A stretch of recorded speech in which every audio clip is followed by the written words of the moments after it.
మనతోటి సింగళ శాంతి ప్రసాద్ గారు ఉన్నారు, జనసేన పార్టీ నాయకులు, అదేవిధంగా సీనియర్ హైకోర్టు అడ్వకేట్. శాంతి ప్రసాద్ గారు, గుడ్ మార్నింగ్ అండి. నమస్తే బ్రహ్మనాయుడు గారు, మీకు ప్యానల్లో మా బీజేపీ అధికార ప్రతినిధి సోదరుడు రవికిరణ్ గారికి, వైసీపీ నుంచి పారిపోయిన అధికార ప్రతినిధులందరూ ఒకప్పుడు ఇష్టారాజ్యంగా నోటికి ఏదొస్తుంది మాట్లాడి ఈ రోజు మొహం చూపించడానికి కూడా సిగ్గుపడుతున్నా. ఆ సమయంలో నేనున్నానంటూ వైసీపీ తరఫున అనధికార అధికార ప్రతినిధిగా వస్తున్న మా సోదరుడు వెంకటేష్ ని చూస్తున్న వీక్షకులకి అందరికీ నమస్కారం.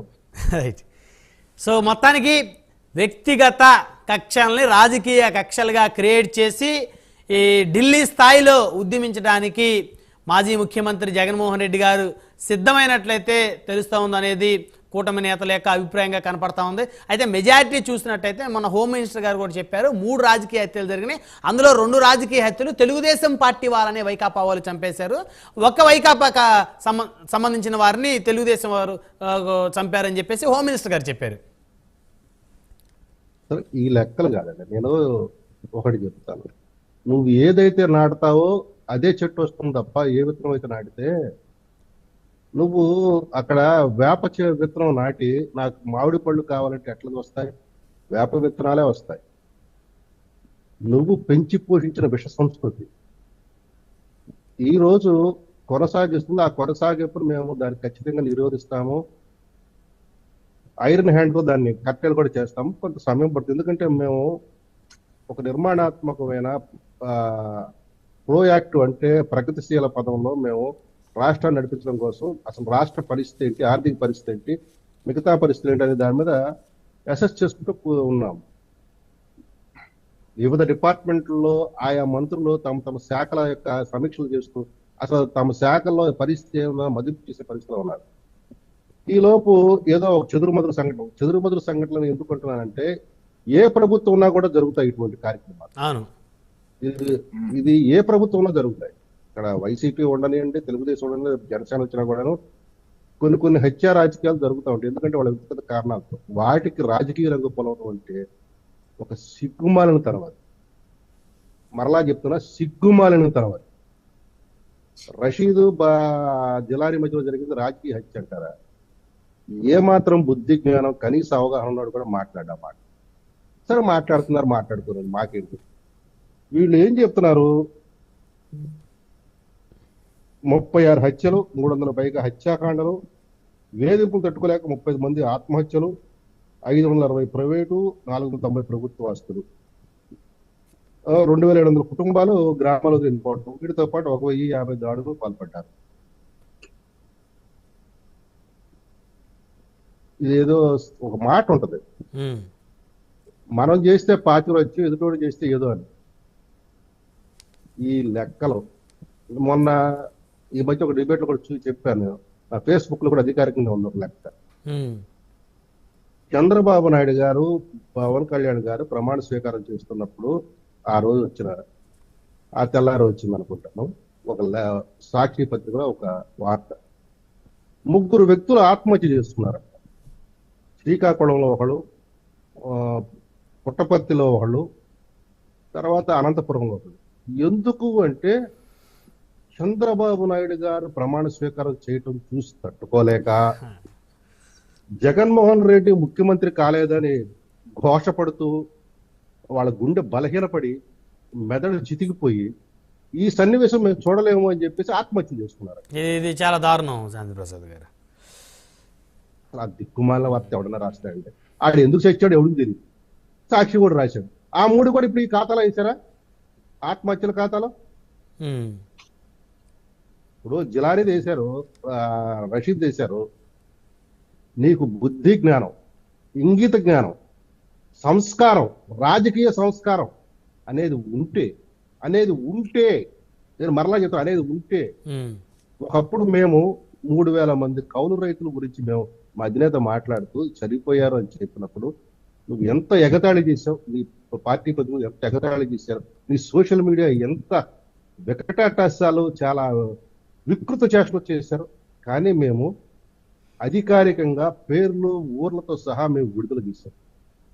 మీకు చేతనైతే ఇందులో ఒక్కటి కూడా అబద్ధం మీరు నిరూపించండి ఛాలెంజ్ చేశాం. మేము ఛాలెంజ్ విసిరితే ఒక్కటి కూడా అబద్ధం నిరూపించలేకపోయింది. ఎందుకంటే ఆనాడు మేము తీసుకున్న 3,000 సంఖ్య డిసిఆర్బి, ఎస్సిఆర్బి, ఎన్సిఆర్బిలో నమోదైన ఎఫ్ఐఆర్ లెక్కల ప్రకారంగా నమోదైన రైతుల ఆత్మహత్యలకు సంబంధించినది. అంటే మేము తీసుకున్నది కేంద్ర ప్రభుత్వం దగ్గర, రాష్ట్ర ప్రభుత్వాల దగ్గర, జిల్లా పోలీస్ యంత్రాంగం దగ్గర ఉండే లెక్కల ఆధారంగా చేసుకొని వాళ్ళు కేటగరైజ్ చేసిన లెక్కల ప్రకారం మేము చెప్పిన సంఖ్య, అంకె అది. ఓకే, పేర్లు కూడా అవే. మీకు దమ్ముంటే మీ సాక్షి పత్రిక ఉందో, పరిగమాల పత్రిక, అందులో వచ్చేయండి ఈ సంఘటనకు సంబంధించిన వివరాలన్నీ వచ్చేయండి. గవర్నర్ గారికి వీడియో చూపించారట, బుద్ధి జ్ఞానం ఉండాలా.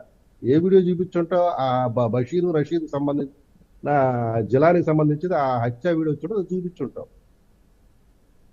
అంతే కదా. లేదా ఎవరో ఎక్కడో నీ యొక్క ముఖాహార విందం, నీ చక్కటి చిరునవ్వుతుండే ముఖాహార విందం ఉంటది అన్ని గోడల మీద శిలాఫలకాలతో. ఆ శిలాఫలకాలు పాలగట్టుంటారు, అవి 2-3 క్యాప్చర్ చేసి ఉంటావు, అవి చూపించుంటావు. బేసికల్ గా జనాలకి నీ మొహం నచ్చల. నువ్వేమని అడిగావు 2024 ఎన్నికల్లో? నేను చేసిన పాలన నచ్చి, నేను నొక్కిన బటన్ మీకు నచ్చితే నాకు ఓట్లు వేయండి, లేకపోతే ఓట్లు వేయబాకండి అన్నావు.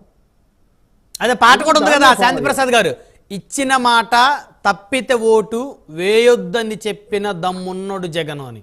అప్పట్లో పాట హైలైట్. ఆ దమ్మున్న మగోడికి ఇప్పుడు దమ్ము ఎక్కడికి పోయింది? ఆ దమ్మున్న మగోడికి ఇప్పుడు దమ్ము ఎక్కడికి పోయింది? ఆ మగతనం ఎక్కడికి పోయింది? ప్రజలు అట్లానే ఆశీర్వదించారు నిన్ను. ఓట్లు పథకాలలో పొందిన వాళ్ళు నీకు ఓట్లు వేశారు, పొందిన వాళ్ళు నీకు ఓట్లు వేయలేదు, నువ్వు అధికారం కోల్పోయావు. ఇంతకన్నా ఇంకొక సిగ్గుమాలిన వాదన ఏంటి తెలుసా? వీళ్ళు మహా సిగ్గుమాలిన వాదన ఇది. అసలు వీళ్ళకి నాలిక లేకపోతే తాటి మట్ట అనిపిస్తుంది. 40% ఓట్లు వచ్చింది. రాష్ట్ర ప్రజలు మమ్మల్ని ఆశీర్వదించారు, మమ్మల్ని ఇంకా గౌరవించారు. దొంగ ఓట్లు, మోసపూరిత మాట, సిగ్గు సెరగొండాల. నీకు సిగ్గు సెరగొండాలి ఈ మాటలు మాట్లాడతారు వైసీపీ వాళ్ళు ఎవరైనా సరే. ఎందుకో చెప్పనా, 2019లో కూడా తెలుగుదేశం పార్టీకి అంతా ఇన్ని ఓట్లు వచ్చింది శాతం 40.19%. 23 సీట్లు 40.19% ఓట్లు వచ్చినాయి. మరి ఆ రోజు తెలుగుదేశం పార్టీ చెప్పుకోలేదే మాకు 40% ఓట్లు వచ్చినాయని? నువ్వు ఆ రోజు ఏమని మాట్లాడావు? ఆ సీట్లు వచ్చి ఈ సీట్లు తగ్గిందని మాట్లాడావు. నీకు సిగ్గు శరం ఉంటే అదే ఆర్గ్యుమెంట్ కట్టుబడి ఉండు. మళ్ళీ ఇప్పుడు కొత్తగా 40%. వాళ్ళనేది శాంతి ప్రసాద్ గారు 3 పార్టీలు ఏకతాటి మీదకి వచ్చినప్పటికీ కూడా, మేము ఓడిపోయినప్పటికీ కూడా మా ఓట్ బ్యాంక్ బలంగా 40% ఉంది. రేపు ఆ 3 పార్టీలు విడివిడిగా పోటీ చేస్తే మళ్ళీ మేమే అధికారంలోకి వస్తాం. ఒక విషయం గమనించాలా, మీరు అదే తప్పుడు వాదన చెప్తున్నా. తెలుగుదేశం ఆ రోజు ఒంటరిగా పోయింది 2019లో. ఒంటరిగా పోయి తెచ్చుకుంది 40.17%. నువ్వు ఒంటరిగా పోయావు, నువ్వు తెచ్చుకున్నావు 39.37%, 40% కాదు. 2024 వచ్చింది 39.37%. నువ్వు 40% సిగ్గు లేకుండా చెప్పుకుంటున్నావు, కానీ వాళ్ళకి 40% దాటింది. ఏముంది సార్, 1% యాడ్ చేస్తే దానికి ఏముంది పోయేది. నువ్వు ఒక వాదన కట్టుబడు, ఒక లైన్ లో నిలబడు. నువ్వు ఆ రోజు సంఖ్య గురించి మాట్లాడావు, ఈ రోజు ఆ శాతాల గురించి మాట్లాడుతున్నావు. సిగ్గుండద్దా ఆ మాటలు మాట్లాడతాను? ఇది నాలిక తాటి మట్ట అంటారు ప్రజలు. కాబట్టి ఏదైనా వాదన చేస్తే ఒక వాదనకి మంచిగా చెడైనా ఆ వాదనకే కట్టుబడు, ప్రజలు అంగీకరిస్తారు. నేను వెంకటేష్ గారు రెస్పాండ్ అవ్వండి. శాంతి ప్రసాద్ గారు 40% చెప్పుకోవడాన్ని వెంకటేష్ తర్వాత రెస్పాండ్ అవుతారు. మీరు ఆగండి, ఎవరు నోటితో తీర్చుకోవాల్సిందే తప్ప మనం రెస్పాన్స్ ఇవ్వకూడదు. ఎందుకంటే ఇప్పుడు ఆయన మాట్లాడే పరుష పదజాలం ఏదైతే ఉందో, ఆయన ఇంకా ప్రతిపక్షంలో ఉన్నాను అని చెప్పేసి అనే దాని మీద మాట్లాడుతున్నాడు. సిగ్గుచారం ఎవరికి ఉండాలండి? సిగ్గుచారం ఎవరికి ఉండాలి? ఇప్పుడు కాబట్టి దయచేసి ఆయన మాట్లాడినప్పుడు మీకు అప్పుడు అది పరుష పదజాలంలో కనపడాలి. వదిలేండి సార్, మీరు మాట్లాడేటప్పుడు నేను పవన్ అధికార ప్రతినిధిగా వచ్చి ఈ డిబేట్ లో కూర్చొని ఇష్టారాజ్యంగా నోటికి ఏదొస్తుంది మాట్లాడి, పవన్ కళ్యాణ్ గారు లాంటి వ్యక్తిని కూడాను ఇష్టారాజ్యంగా క్యారెక్టర్ అసాసినేషన్ చేసినప్పుడు అది మీకు పరుషుల పదజాలం అనిపించలా? అది మీకు తప్పు అనిపించలా? మేము ఎప్పుడు పవన్ కళ్యాణ్ గారిని పదజాలతో మాట్లాడిన పరిస్థితి ఇప్పుడు లేదు. అధికార ప్రతినిధిలో ఈ రోజు నువ్వు ఉంటే ఉండొచ్చు ఆ ఫేస్, ఎందుకంటే వాళ్ళు పిరికి పందల్లో పారిపోయారు కాబట్టి నువ్వు వచ్చి ఉండొచ్చు. వాళ్ళు పిరికి ఈ రోజు పందరు. కాదు సార్, నిజంగా మూడు దమ్ము సంవత్సరాల ధైర్యం ఉంటే వాళ్ళు రావాలి. వాళ్ళు డిబేట్లకు రావాలి. వాళ్ళు డిబేట్లకు రావాలి. ఈ యొక్క సంఖ్య దీని గురించి వాళ్ళు గంటాపదంగా మాట్లాడాలా.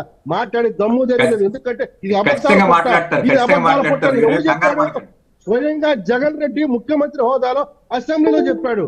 ఈ దేని గురించి సన్న బియ్యం గురించి మాట్లాడితే ఈ అమ్మమ్మ గురించి చెప్పాడని కొడాలని అంటే దాని మీద చర్చ జరుగుతుంటే ఆ రోజు ఏమన్నాడు జగన్ రెడ్డి, మీ సాక్షి పత్రికలో వచ్చింది కదా వార్త అంటే, సాక్షి అబద్ధాలు రాసది, మీరు వాస్తవాలు తెలుసుకోవాలంటే అసెంబ్లీలో అన్నట్టున్నారు ఈ వ్యాఖ్యలు. ఆయన ఆంధ్ర కాదు, అసెంబ్లీలో ముఖ్యమంత్రి హోదాలో జగన్ రెడ్డి మాట్లాడాడు.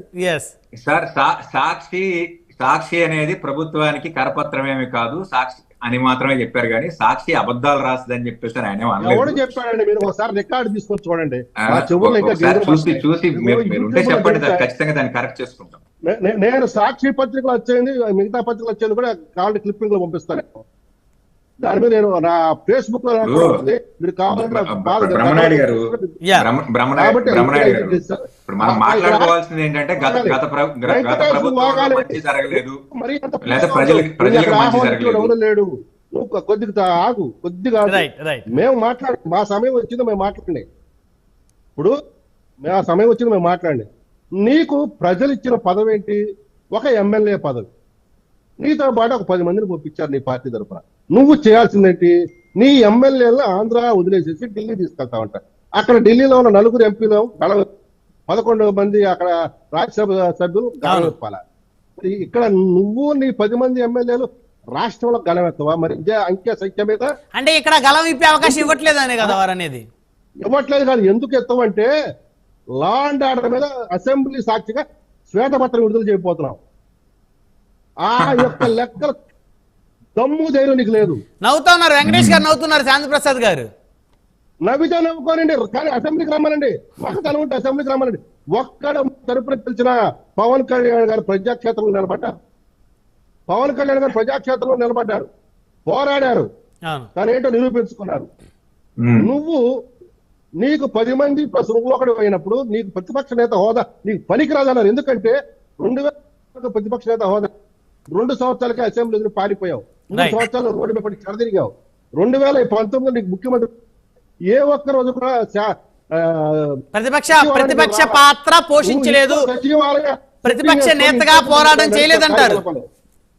నువ్వు ముఖ్యమంత్రిగా పనికిరాలా, ప్రతిపక్ష నేతగా పనికిరాదు, కాబట్టి నీకు ఏ హోదా ఇవ్వలేదు. నువ్వు అయినా సరే ఎమ్మెల్యేకి గెలిపించారు కాబట్టి పులివెందుల ప్రజల పట్ల నీకేమో కనికరం ఉన్నా, పులివెందుల ప్రజల పట్ల నీకేమాత్రం కనికరం ఉంటే వాళ్ళ తరపున అక్కడ వాళ్ళ శాంతి ప్రసాద్ గారు, జగన్మోహన్ రెడ్డి గారు ఎలక్షన్ అయిపోయిన తర్వాత పులివెందులు వెళ్ళారు, అక్కడ ప్రజా సమస్యలు తెలుసుకున్నారు, వారి దగ్గర నుంచి అర్జీలు తీసుకున్నారు. అది కనపడదు. మాట్లాడుతుంటే రాజశేఖర రెడ్డి చరిత్ర, రాజారెడ్డి చరిత్ర, జగన్ రెడ్డి చరిత్ర బయటకు వస్తుంది. రైట్ మళ్ళీ వస్తాం సార్ మీ దగ్గరికి. రవికిరణ్ గారు,